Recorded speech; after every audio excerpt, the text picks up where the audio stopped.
This heat is becoming news. The advisory today forced Middletown City Schools to release its middle school students early. That's right. 9 on Your Side reporter Jay Warren has more in Middletown with the story.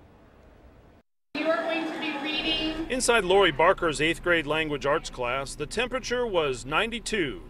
Check that, 93 degrees. When you have kids that are, going down to the nurse because they're not feeling well, they're putting their heads down, they're wanting to go to sleep.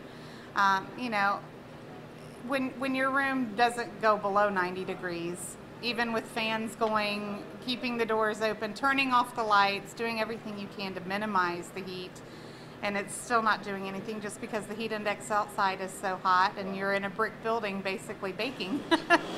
This brick oven, of course, is the beautiful old high school built in 1922. Some rooms do have air conditioning window units, but those are cost prohibitive because the old building needs to be rewired.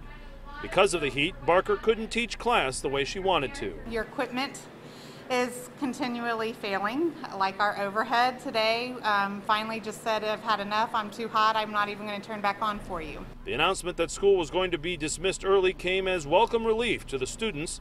It was also met with agreement from parents. I have a 8th grader at the school, and she said they do get pretty hot. I think a couple of the classrooms actually have some air conditioning, but for the most part, I think that it's pretty hot in there. This is a great building, and it has a lot of historical background. I went here, so I have a lot of ties to it, and I have my own little heartstrings, but it's kind of served its purpose. And that was Jay Warren reporting. And in fact, Jay tells us the district does have a bond issue on the ballot for November. They're desperately hoping it passes so they can build a new middle school by the high school, perhaps with AC.